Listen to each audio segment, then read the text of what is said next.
Hola mis pastores, que el Señor les bendiga.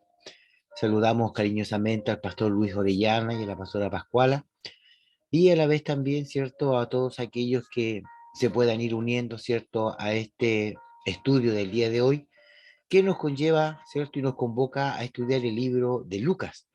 Vamos a leer el libro de Lucas, vamos a entender algunos principios y vamos a ir viendo cómo este libro sinóptico también arroja bastante luz, bastante claridad con respecto al nacimiento, el desarrollo del ministerio de Jesús y posteriormente, cierto, la muerte de nuestro Maestro y su resurrección.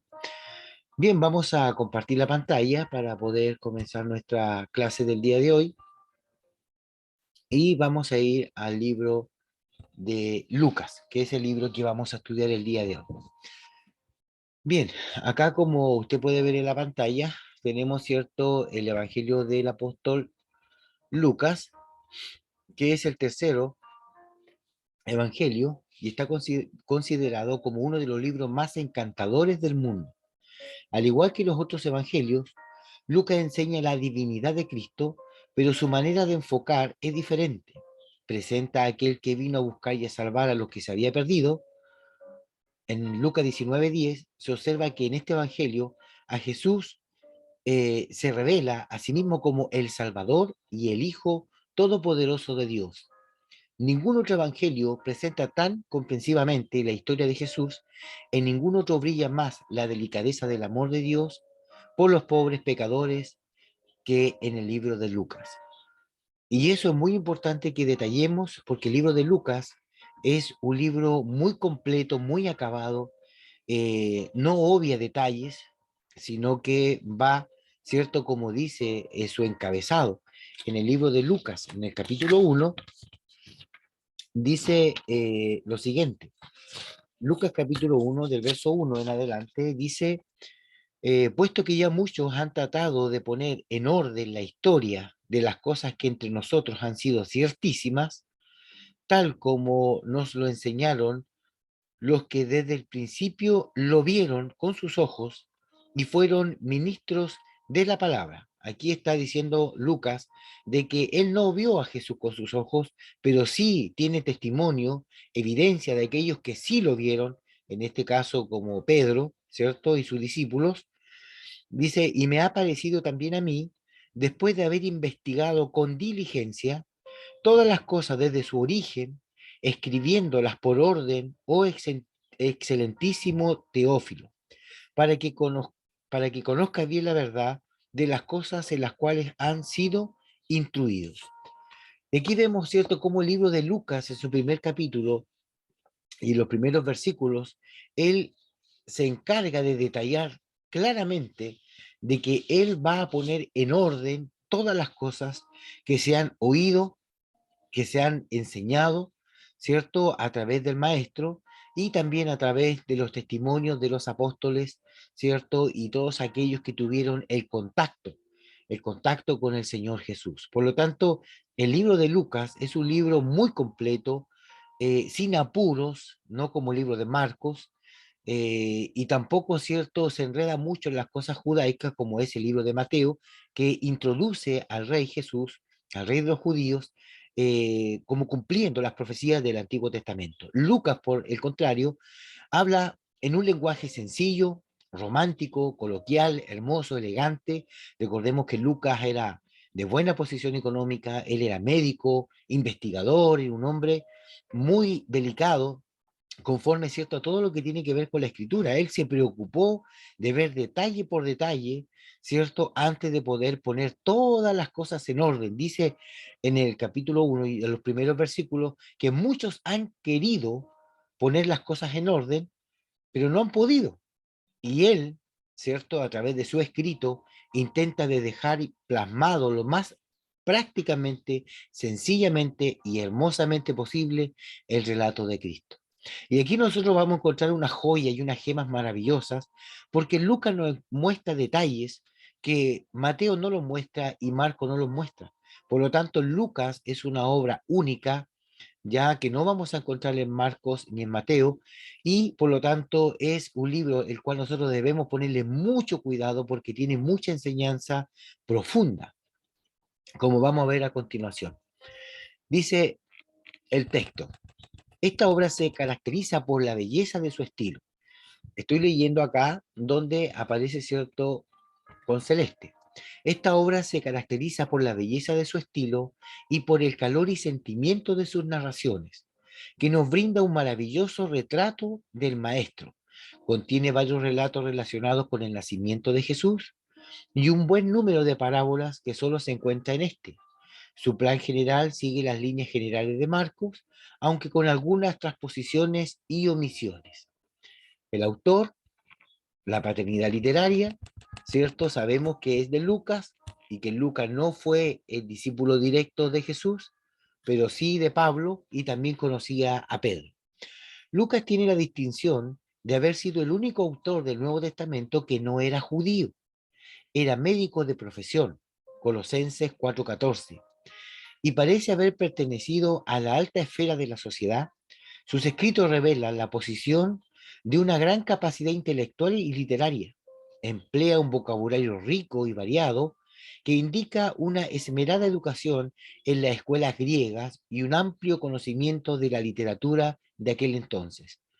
El prólogo de su evangelio está escrito en el griego más clásico y pulido que se encuentra en el Nuevo Testamento. Aunque el cuerpo del tercer evangelio está escrito en lenguaje del pueblo, es decir, en griego koiné, es siempre un lenguaje popular elevado. La atractiva personalidad de Lucas se transparenta en su obra, en el tercer evangelio y el libro de los Hechos. Recordemos que Lucas también escribe el libro de los Hechos. Era un hombre de visión amplia y compasión profunda, poseía un espíritu poético y espiritual. Bien, como vemos, ¿cierto? Lucas no era judío, Lucas, ¿cierto? Era oriundo de Antioquía, ¿cierto? Él vivía en esa zona y recuerden que cuando Bernabé y Pablo pasan por ahí, ¿cierto? Comenzando su ministerio, van, ¿cierto? Tomando a Lucas como discípulo. Lucas fue el primer gran historiador de la iglesia. Indagó cuidadosamente los hechos que quería narrar. Lucas 1, del 1 al 4. Tuvo acceso a muy buenas fuentes de información que estaban relacionadas con los asuntos de que se trata e hizo un buen uso de ellas. Es el único de todos los escritores neotestamentarios que cita nombres de emperadores romanos: Augusto, Tiberio, Claudio. eh, Eso aparece en Lucas 2:1, Lucas 3:1 y Hechos 11:28 y el 18:2. Y en sus escritos aparecen nombres célebres tanto del mundo judío como del mundo gentil. Está Cireneo, Pilato, Anás, Caifás, Herodes, Antipas, los reyes vasallos, Herodes Agripa 1 y 2, Berenice, Sergio Paulo, Galión, Félix y Festo. Y esto nosotros lo vamos a tener, ¿cierto?, en el libro de Lucas y también en el libro de los Hechos de los Apóstoles. Aunque todos sabemos que son los hechos del Espíritu Santo en los apóstoles. Lucas ordenó sistemáticamente el material recogido, entrelazando con las notas cronológicas que conectan la vida del Salvador con la historia universal. Aquí vamos a ver algo muy importante porque Lucas, ¿cierto? Mira a Jesús como el Salvador del mundo, ¿ya? Como el hombre que vino a salvar y a rescatar todo lo que se había perdido. La veracidad de los datos históricos de su segunda obra, es decir, el libro de Hechos, siempre hablando de Lucas, fue plenamente comprobada por Sir William Ramsay. Este se dio la tarea de investigar en Medio Oriente para demostrar que eran ficticios los escritos de Lucas, ya sea en Lucas y en Hechos. Sin embargo, sus descubrimientos arqueológicos lo convencieron de la exactitud de los datos y se convirtió al cristianismo. Mire qué tremendo. Posteriormente escribió varios libros de gran valor sobre el tema de los viajes de Pablo. Lucas aparece en los Hechos por primera vez en Troas, donde acompañaba al apóstol Pablo alrededor del año 51. Según la tradición más antigua, era oriundo de Antioquía, y es probable que fuera uno de los primeros convertidos de dicha ciudad. Siguió con Pablo a Macedonia, pero no se limitó a observar la obra misionera, sino que fue también un activo predicador cuando Pablo se marchó de Filipos. Lucas se quedó como pastor de la nueva congregación en Filipos. Años después, cuando Pablo visitó de nuevo a esta iglesia en su tercer viaje misionero, Lucas volvió a acompañarlo en su viaje de Filipos a Jerusalén. Parece que Lucas vivió en Jerusalén y sus alrededores mientras Pablo estuvo en dicha ciudad, y después, cuando permaneció encarcelado en Cesarea, es muy probable que fuera durante esos años cuando Lucas reunió los materiales para escribir su evangelio, interrogando a testigos oculares de la vida de Cristo y recogiendo documentos que contuvieran información sobre el tema. Lucas 1:2 y el verso 3. Es posible que hablara con María, la madre de Jesús, o con el discípulo amado que era Juan, que recibió después de la crucifixión, porque la narración de la natividad, es decir, cuando Jesús era niño, él presentaba en el tercer evangelio desde el punto de vista de ella. Mateo, en cambio, presenta el punto de vista de José, el esposo de María. Lucas acompañó a Pablo cuando era conducido prisionero a Cesarea, a Roma, y escribió el relato del naufragio. Pablo menciona a Lucas 2 veces durante su primer encarcelamiento en Roma, llamándolo colaborador suyo y médico amado. Filemón 24. Recuerden que Filemón tiene un solo capítulo, por eso dice 24. Colosenses 4:14. Y en su último encarcelamiento, en víspera del martirio, señala el apóstol, solo Lucas está conmigo, en 2 de Timoteo 4:11. Y como vemos acá, ¿cierto? El evangelista Lucas, ¿cierto? Cuando escribe esta epístola, esta carta, ¿cierto? Este evangelio de buenas noticias, lo pone todo en orden, obviamente muy meticulosamente, poniendo todas las cosas en orden, ¿cierto? Con el conocimiento que tenía de Bernabé, de Pedro, de Pablo y todos aquellos, ¿cierto? El círculo que rodeaba en su momento a Jesús. El destinatario, el tercer evangelio, está dedicado a un distinguido cristiano llamado Teófilo. Y aquí vamos a ver algunos puntos de vista de quién era este Teófilo. Hay tres posturas, en realidad son cuatro, pero vamos a leer tres posturas. La primera dice que era una persona real y la palabra excelentísimo es un título que se le daba a los gobernadores y procónsules, es decir, una persona en autoridad. Es posible que no sea un nombre propio. Esta es la postura número dos. Es posible que no sea un nombre propio. El término teófilo en griego significa uno que ama a Dios y viene de dos palabras griegas, teos, que quiere decir Dios, y phelein, que quiere decir amar, que tiene que ver con el amor filial, philei, que es amar, es decir, alguien que ama a Dios, y Lucas se reserva su verdadero nombre para no comprometerlo. Esa es la segunda postura. Es decir, Teófilo es alguien que ama a Dios y en la primera postura Teófilo era un hombre en excelencia, en autoridad. Punto número 3. Como Lucas era médico, muchas veces los médicos eran esclavos en aquellos días, por lo cual se piensa que Lucas era médico de Teófilo, el cual estaba muy enfermo, y Lucas lo atendía y por gratitud le concedió la libertad. Bueno, en los tiempos bíblicos era muy normal, la esclavitud todavía estaba vigente, por lo tanto Lucas había sido, ¿cierto?, un esclavo de este Teófilo, el cual lo cuidaba, ¿cierto? Y él, ¿cierto?, a través de esos cuidados le dio la libertad a Lucas para que él pudiera seguir la obra misionera. Y hay otra postura que no la quise poner, ya que dicen que realmente Teófilo era un abogado, que era un abogado que realmente ayudaba a Pablo a sacarlo de la cárcel y que Teófilo, ¿cierto?, le escribía a él para que viera el avance de la obra misionera y de todas las cosas que iba sucediendo con el apóstol Pablo. Hay otros que dicen que realmente Teófilo era un sumo sacerdote, ¿cierto?, un hombre en excelencia, el cual era, ¿cierto?, hijo de Ananías, que aparece, ¿cierto?, en los primeros capítulos del libro de Hechos. Por lo tanto, hay muchas posturas que realmente era este famoso Teófilo. Bien, rangos notables en el libro de Lucas.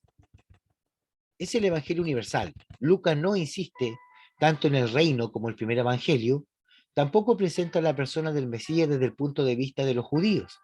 Cristo es para todos los hombres sin distinción de raza. Al nacer Jesús, los ángeles anuncian la paz para todos los hombres en general. Lucas 2:14. Lucas remonta la genealogía del Salvador hasta Adán, el padre de la humanidad, y no hasta Abraham, el fundador del pueblo escogido, como lo hace el libro de Mateo, como en el caso de Mateo. Jesús no le cierra las puertas de la salvación a los samaritanos.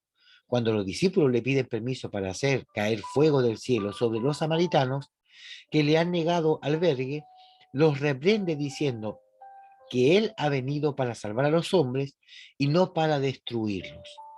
Aquí vemos, ¿cierto?, algo muy importante con respecto a la genealogía.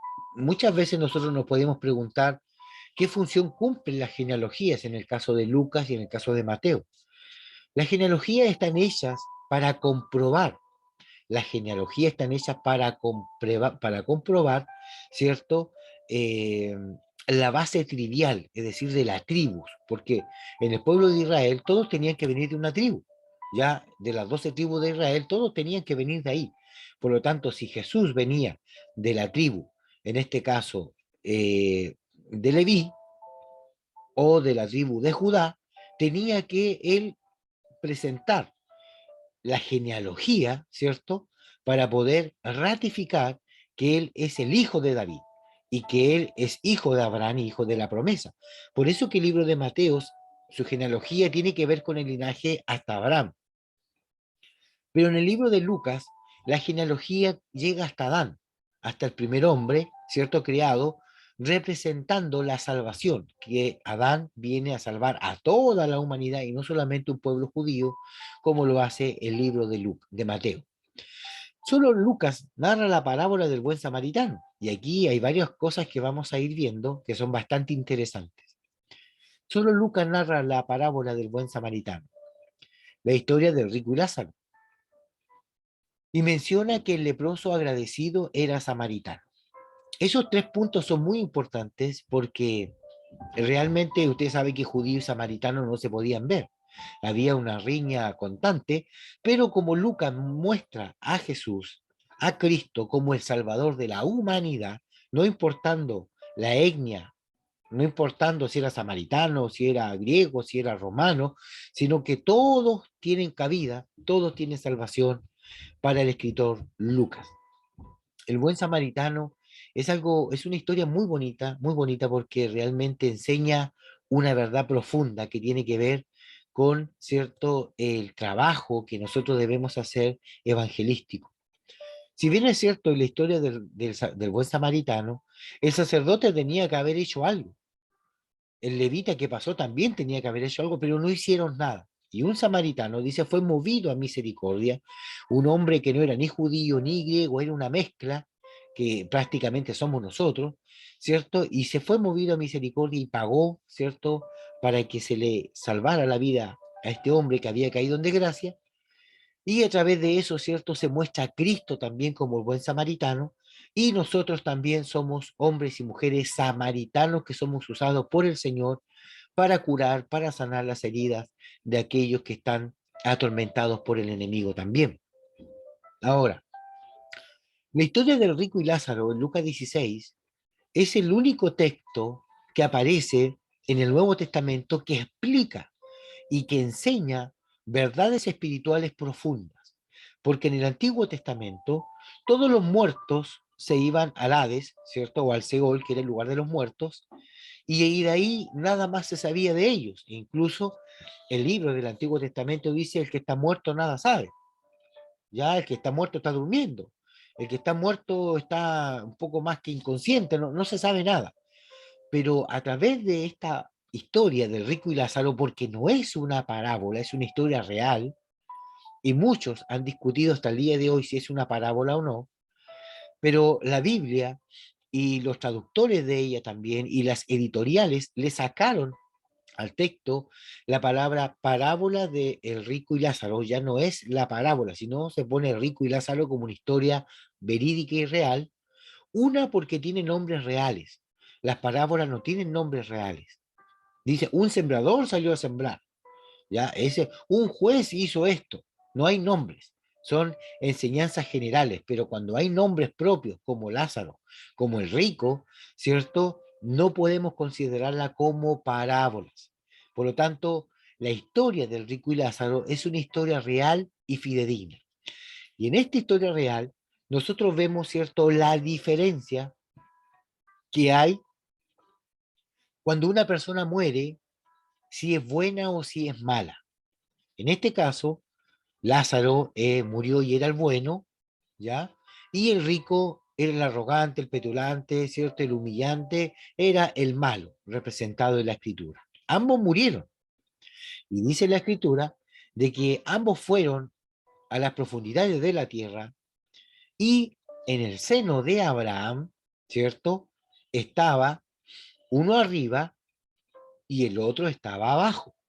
En este caso, el rico estaba abajo, en el Hades, en el Seol, que es lo mismo en griego y en hebreo, el lugar de los muertos, y estaba siendo atormentado. Pero Lázaro estaba arriba con Abraham regocijándose. Y punto importante, aquí el rico que está abajo le grita hacia arriba, le dice a Abraham, ¿cómo el rico pudo conocer que ese que estaba arriba era Abraham cuando él nunca conoció a Abraham? Él era un gentil, un mundano. ¿Cómo él conoció? ¿Cómo él sabía que era Abraham si nunca lo había visto? Cuando vemos nosotros la transfiguración de Jesús, cuando estaba Juan, cuando estaba Pedro, y le dice, en este caso Pedro al Señor le dice, Señor, ¿quieres que hagamos tres enramadas? Una para ti, una para Moisés y otra para Elías. Yo pregunto, ¿cómo sabía Moisés? Perdón, Pedro, quién era Moisés y quién era Elías si él no los conocía? No había internet, no había fotografías, nadie sabía cómo eran, pero él sí sabía que uno era Moisés y el otro era Elías. Por lo tanto, aquí tenemos unos indicios muy importantes que tienen que ver con el cuerpo, el alma y el espíritu. Yo siempre le he dicho a usted, aunque algunos crean en una dualidad que alma y espíritu es lo mismo, yo creo en una tricotomía donde cuerpo es una cosa, el alma es una cosa y el espíritu es otra cosa distinta. Aquellos que creen que el hombre es un ser dual, que está compuesto de materia, de cuerpo, y de algo inmaterial, que viene siendo alma y espíritu lo mismo, tiene algo inmaterial y tiene algo material, dualidad. Yo creo que la carne es la materia, pero el alma y el espíritu están por separado y que cada uno tiene una función. Por algo el libro de Hebreos dice que la palabra del espíritu es tan cortante, ¿cierto? Como espada de dos filos que penetra y divide, separa el alma del espíritu, lo separa.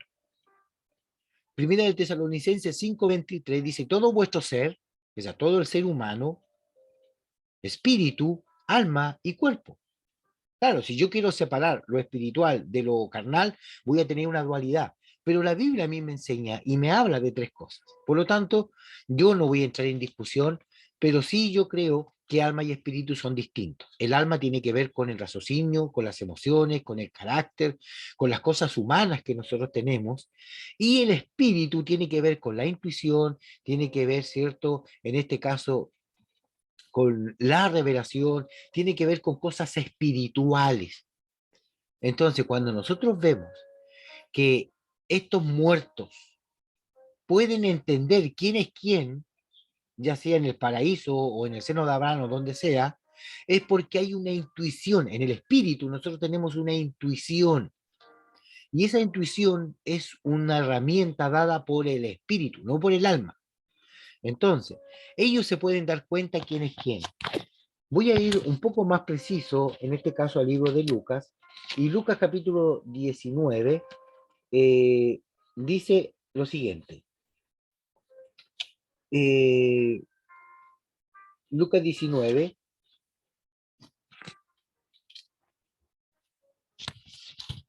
y vamos a leer un poquito más detallado el tema para poder entregar esta riqueza espiritual que no aparece en Mateo ni aparece en Marcos, pero sí aparece como corriendo la cortina y revelando lo que acá está ocurriendo después de la muerte. Entonces dice eh,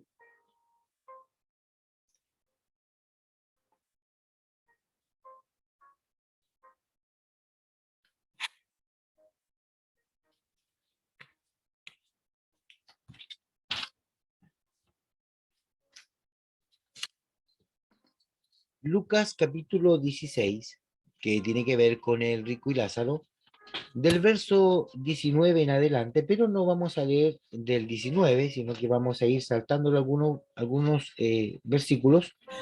Dice el verso 22, Lucas 16, 22, dice, aconteció que murió el mendigo, el rico, perdón, Lázaro, y fue llevado por los ángeles al seno de Abraham, y murió también el rico y fue sepultado. Ya en el verso 22, nosotros vemos algo muy importante con respecto a la muerte.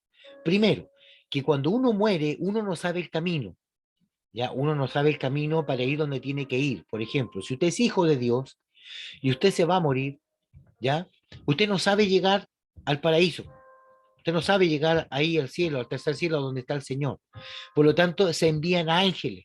Mucha gente que ha estado a punto de morir, y algunos mueren mal, dicen que hay sombras a su alrededor, que son como ángeles malos que vienen a buscarlo, y cuando se mueren en Dios, vienen ángeles o doctores blancos que se los llevan. Por lo tanto, dice acá que los ángeles vinieron a buscar, en este caso, al bueno, que era Lázaro, y el rico murió nomás, fue sepultado. Y en el Hades alzó sus ojos, estando en tormento, y vio de lejos a Abraham y a Lázaro en su seno. ¿Cómo el rico supo quién era Abraham? Vuelvo a repetir, si no lo conocía. Ahora, ¿qué ojos abrió el rico en el Hades, en el lugar de tormento? Los ojos del alma. Ya, recordemos que nosotros estamos hechos de cuerpo y de alma. Cuando nosotros morimos, el espíritu vuelve a Dios que lo dio. El espíritu trabaja en nosotros cuando estamos vivos, pero una vez que nosotros morimos, el espíritu vuelve a Dios que lo dio y el alma es cierto el que tiene el trabajo, la redención o el castigo eterno. Entonces vemos acá de que este hombre dice que alzó sus ojos, ¿cuáles ojos? Los del alma. Es que los ojos del alma, recuerde que el alma es como un cuerpo humano, normal, pero invisible. ¿Ya? Nosotros tenemos un cuerpo físico de carne, pero nuestra alma es un cuerpo igual, pero invisible. Tiene ojos, tiene manos, como vamos a ver. En el verso 24, entonces él dando voces. ¿Qué voces? Tenía voz, tenía lengua, ¿cierto? Pero recuerde que es invisible. Eso dice el verso 24. Dijo, Padre Abraham, ten misericordia de mí y envía a Lázaro para que moje la punta de su dedo en agua y refresque mi lengua porque estoy atormentado en estas llamas. Es decir, ya acá tenemos, ¿cierto?, que hay un lugar de tormento, que no es solamente el lugar de los muertos en el fondo de la tierra, sino que ahí también hay tormento y hay dolor, y en ese lugar hay mucha temperatura, mucha calor, que no es el infierno mismo, pero sí es un lugar de castigo, un lugar de juicio, ¿cierto? Donde están ahí, ¿cierto? Todos los malos que han muerto sin Cristo. Y ellos tienen conciencia, tienen recuerdos, como vamos a ver más abajo. Además de todo esto, hay una gran cima que está puesta entre vosotros y vosotros, y de manera que el que quiera pasar de aquí para allá no puede ir de allá para acá tampoco. Bien, aquí la palabra cima, ya dice cima, además de todo esto, hay una gran cima que está puesta entre nosotros. Esa palabra cima no tiene que ver con un cerro, con algo alto, sino con un hoyo, ¿ya? Es decir, la palabra cima, ¿ya? Con ese, cima, con ese de sapo, es un hoyo. La cima con C de casa es un alto, arriba. Por lo tanto, acá estamos hablando de un hoyo, que hay una separación entre tú, Abraham y Lázaro, y yo, hay un gran hoyo, una gran profundidad que yo no puedo llegar a donde ustedes están. ¿Ya? Ojo con eso. Entonces te digo, te ruego pues, padre, que envíes a casa de mi padre, porque tengo 5 hermanos, ahí tenía conciencia, tiene 5 hermanos, tiene recuerdos, ¿cierto? Para que le testifiquen a fin de que no vengan ellos también acá a este lugar de tormento. Y Abraham le dijo, a Moisés y a los profetas tienen, óiganlos. Él entonces dijo, no, padre Abraham, pero si alguno fuere de entre los muertos se arrepentirán.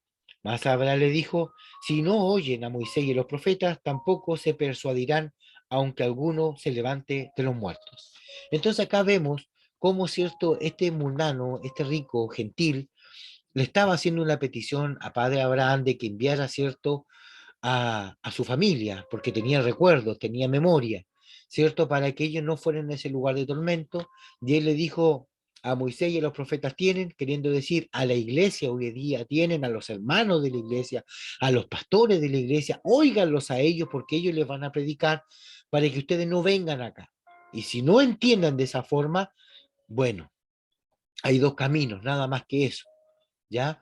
Pero esta historia de El Rico y Lázaro es muy reveladora, nos muestra, ¿cierto?, qué ocurre después de la muerte cuando no hay ningún texto bíblico, ninguno, que nos muestre ni en el Antiguo ni en el Nuevo lo que pasa tan claro como lo muestra el libro de Lucas, ¿ya?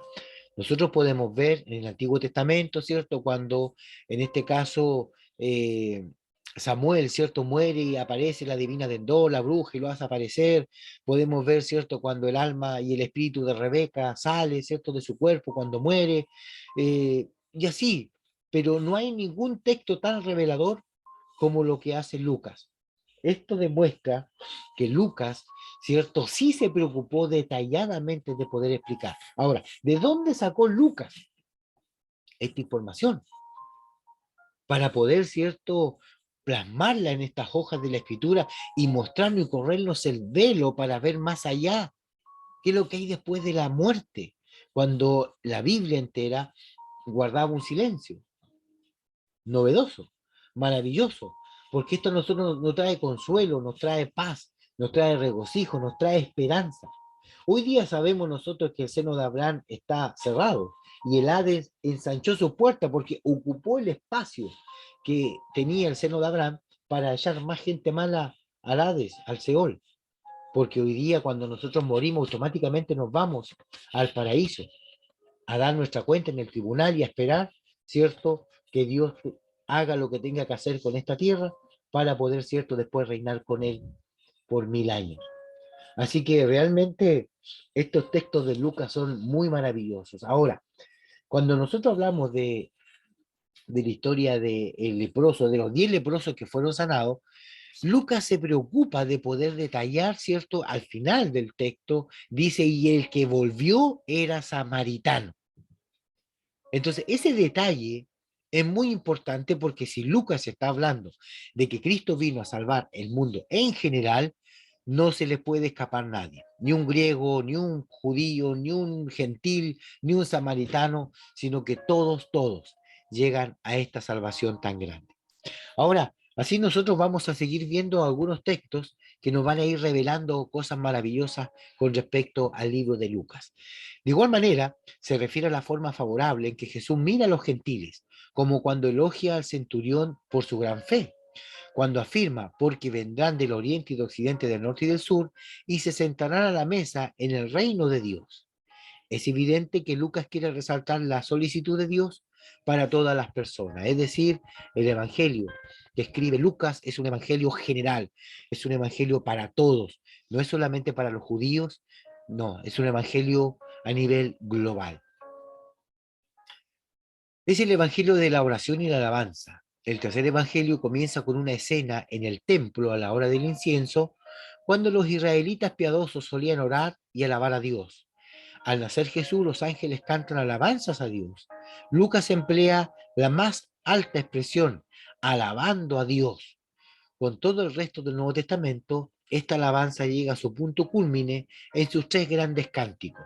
Y aquí tenemos los tres grandes cánticos que aparecen, ¿cierto?, en el libro de Lucas. Y vamos a ver, ¿cierto?, estos cánticos que aparecen, ¿cierto?, en el libro de Lucas. Y vamos a ir, en este caso, a Lucas 1, 46 al 45. Aquí nosotros vemos el primer canto que se llama el magnificar o el alabar a Dios. Y dice así, Lucas 1:46.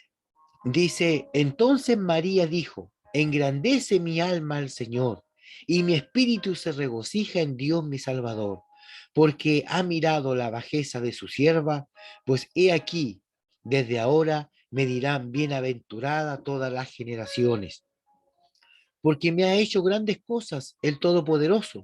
Santo es su nombre, y su misericordia es de generación en generación.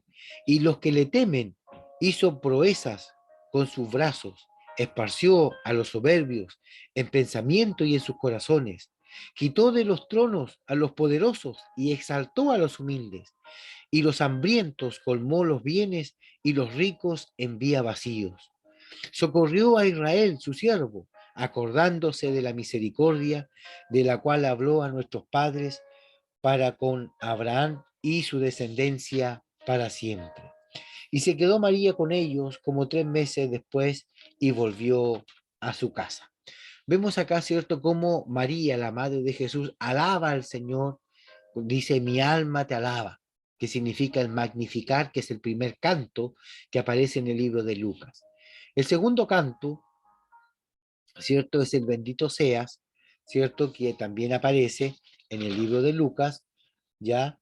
Donde dice Lucas 1:68, y dice así, bendito el Señor Dios de Israel, que ha visitado y redimido a su pueblo, ¿ya? Y los levantó un poderoso Salvador en la casa de David su siervo, como habló por boca de sus santos profetas que fueron desde el principio, salvación de nuestro enemigo y de la mano de todos los que nos aborrecieron, para hacer misericordia con nuestros padres y acordándose de su santo pacto. Aquí vemos, ¿cierto?, el segundo canto de Zacarías, ¿cierto?, papá de Juan el Bautista, que también alaba al Señor por el nacimiento de este niño Jesús. Y tenemos el Nunc Dimittis, que significa ahora dejas, de Simeón, en el capítulo 2:29, donde dice lo siguiente. Dice, ahora Señor, despide a tu siervo en paz conforme a tu palabra, porque han visto mis ojos tu salvación, la cual has proclamado en presencia de todos los pueblos, luz para revelación a los gentiles y la gloria de tu pueblo Israel. Y aquí vemos nosotros cómo este Simeón, ¿cierto?, alaba al Señor ya siendo un hombre de edad, anciano, viejo, ¿cierto? Y decía él, ahora puedo morir en paz porque mis ojos han visto al Rey de Gloria. Y así también tenemos a Ana más abajo, la profetisa, que también cuando ve, cierto, que están presentando al Señor, alaba y bendice el nombre del Señor. Por lo tanto, el libro de Lucas también es conocido, cierto, como el libro de las alabanzas. El tercer evangelio da un relieve especial también a la oración. Lucas señala 10 ocasiones en que Jesús oró antes y después de determinados momentos críticos de su ministerio, como su bautismo, el primer anuncio de su muerte, la transfiguración, la crucifixión. El maestro también enseñó a los suyos a orar. Por lo tanto, vemos cómo Lucas no perdió detalle, se tomó el tiempo, escuchó muy bien, preguntó muy bien, recopiló muy bien y paso a paso, poco a poco, sin apuro, fue escribiendo y redactando este evangelio que es maravilloso. Si usted me pregunta a mí, ¿cuál es el libro que a mí más me gusta? A mí me gusta de los evangelios, me gusta Juan y me gusta Lucas. Ahora, ¿por qué me gusta? Porque realmente, si usted quiere conocer la vida de Jesús a plenitud, Lucas lo explica de una manera maravillosa. Y Juan también, porque Juan ve otro aspecto más espiritual, es más profundo, es más místico. Juan dice, y en el principio era el verbo era con Dios, y el lobo, y lo desecharon, a lo suyo vino. Es decir, Juan se mete en otra índole, y Juan es como más espiritual con respecto a nuestro Señor Jesucristo. Por algo, Juan no está considerado como sinóptico, como paralelo, sino que es un libro aparte, es un libro muy especial. Recordemos que este Juan, que nosotros tenemos, Mateo, Marcos, Lucas y Juan, es el mismo Juan de primera y segunda y tercera de Juan, y es el mismo Juan que escribe Apocalipsis. Por lo tanto, hay una revelación y hay un conocimiento espiritual profundo, mucho más grande que todos los apóstoles, que todos los apóstoles.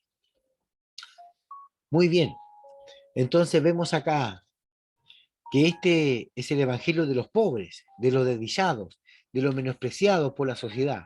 Lucas, estoy leyendo acá en el enmarcado amarillo, pero ahora vamos a poner el celeste. Dice, Lucas subraya la ternura de Jesús con los humildes y pobres, mientras los orgullosos y ricos son fuertemente censurados con frecuencia. Relata la parábola del rico y Lázaro. Presenta las palabras de Jesús referentes a los peligros de la riqueza, pero incluye también las enseñanzas que proporcionan esperanza a los oprimidos por la pobreza. Jesús vino para predicar el Evangelio a los pobres. Los pastores, a quienes se aparecieron los ángeles, pertenecían a la clase más humilde. La misma familia de Jesús era pobre, puesto que María presentó en el templo la ofrenda de los pobres en su purificación. Recuerde que, según cierto la escritura en el libro de Levítico, los más humildes, los más pobres presentaban unos palominos, los que eran más pudientes ya llevaban llevaban un cordero, y los que eran ya más pudientes llevaban un becerro, ya un vacuno, vaya, pero en este caso María, la madre de Jesús, solamente llevaba unos palominos, ¿cierto? Humildemente, porque no tenía carne para poder ofrecer, porque eran humildes, eran sencillos. Y vemos acá cómo los pastores también eran considerados como los más humildes en el nacimiento del maestro.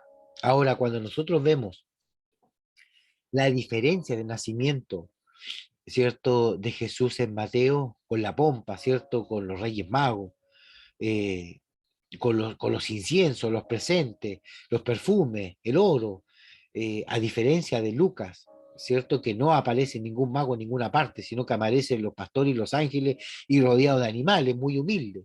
Por lo tanto, vemos que acá, a pesar de que son evangelios sinópticos y que los tres deberían ser iguales, hay mucho material que no aparece en un lugar y sí aparece en el otro, a cuál de los dos creerle, ¿ya? Entonces, a veces es necesario estudiarlo de forma paralela, ¿ya? A Lucas le gusta señalar la misericordia del Maestro con los pecadores, ¿ya? Y despreciados. Hace notar que se acercaba a Jesús todos los publicanos y pecadores para huirle. Lucas 15:1. Pero él nos relata la historia de la mujer pecadora que ungió los pies del Señor y los lavó con sus lágrimas. La conversión de Zaqueo, que también solamente aparece ahí en Mateo. La parábola del fariseo y el publicano. Y el arrepentimiento del ladrón en la cruz, que también solamente aparece en Lucas. No aparece esta historia en Mateo, sabiendo que Mateo también cuenta la crucifixión y la resurrección del Señor. Pero este momento último, ¿cierto? De la cruz, el Señor extendiendo sus brazos de amor aún al que está el ladrón en la cruz, siendo crucificado y muerto por sus pecados. Y él dice, nosotros con justa razón estamos donde estamos, pero él, que es justo y santo, no debería estar aquí. Y Jesús cuando escucha esas palabras le dice, oye, hoy estarás tú conmigo en el paraíso. En este caso el ladrón en la cruz queda pero impactado. Claro, porque él aún en ese momento culmine, evangelizando a Jesús, ganándose un alma, abriéndole las puertas, ¿cierto? Ahora, también es importante recalcar de que muchas veces se ha cuestionado este texto, porque si Jesús resucitó al tercer día y anduvo yendo y desapareciendo por 40 días y después se fue al cielo, entonces ¿en qué momento se encontró con el ladrón de la cruz? En el paraíso. Por lo tanto, se la voy a dejar ahí para que me la haga como pregunta, para ver si realmente usted estudió o no. Pero vamos a desenmascarar eh, ese suceso de la cruz del ladrón con el famoso hoy estarás conmigo en el paraíso. Recuerde que existen tres paraísos, ya no solamente uno, son tres paraísos que a través de la escritura podemos encontrar, que también los vamos a recordar ese día en la clase, del día domingo. Muy bien, entonces, el libro de Lucas también es el Evangelio de la mujer. Lucas presenta la solicitud de Dios por la mujer, entonces subordinada al varón. Recuerde que el pueblo judío era muy machista y no muy respetada por él. Recuerde que la mujer, ¿cierto? En tiempos bíblicos era una posesión, era un objeto. Se consideraba como tal, como para estar en la casa, criar a los hijos, pero nada más. No tenía derecho, ni voz, ni voto, ¿cierto? En negocios, en asuntos, en nada.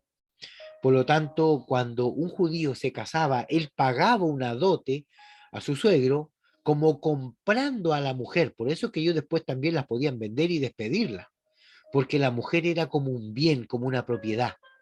Por lo tanto, la mujer era muy muy poco respetada, muy poco amada, ¿ya?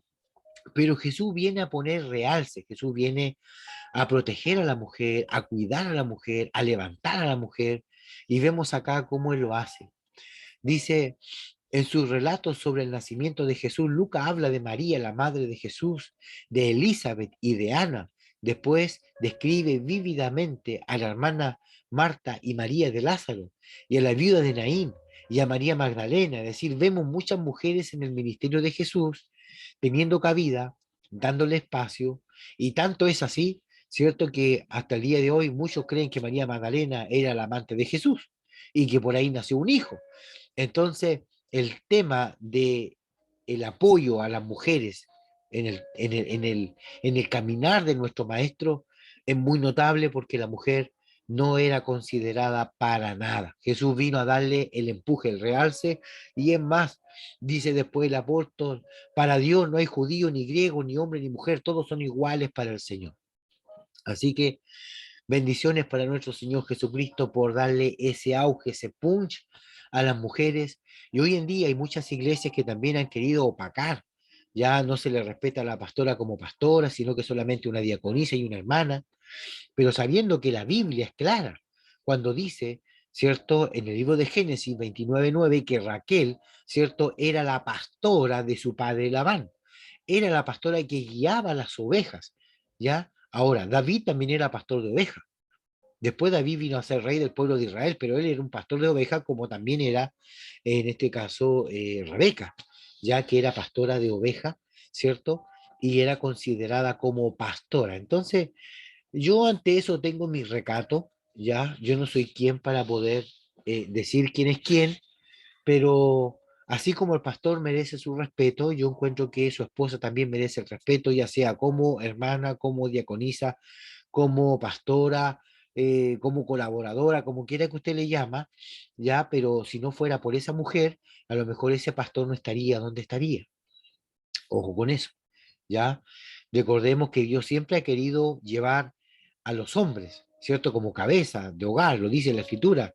Y sabemos que la Escritura también es machista. Pero si no hay hombres, Dios tiene que levantar mujeres.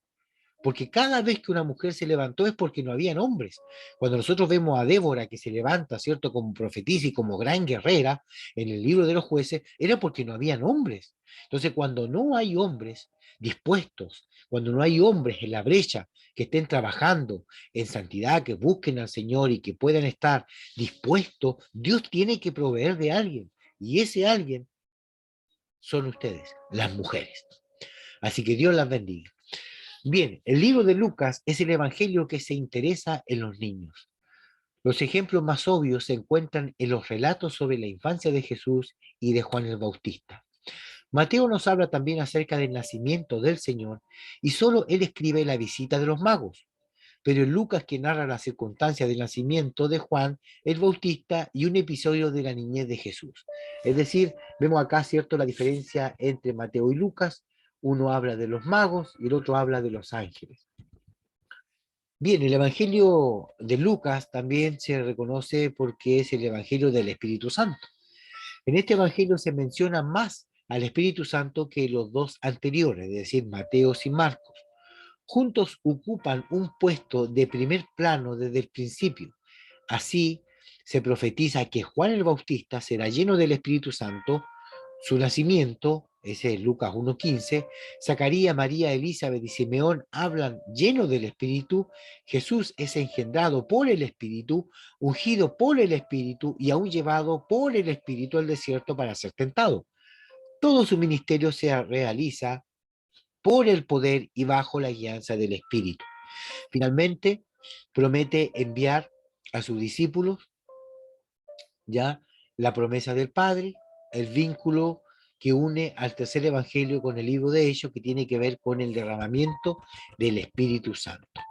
El retrato de Jesús, el hombre perfecto. Mientras que Mateo presenta a Jesús como el rey, Marcos como siervo, Lucas lo presenta como el Hijo del Hombre, el varón ideal, aunque presenta la divinidad de Jesucristo. Su tema principal es el hombre perfecto, que manifiesta la naturaleza de Dios por medio de una vida humana, íntimamente relacionada con la humanidad y con sus necesidades más profundas.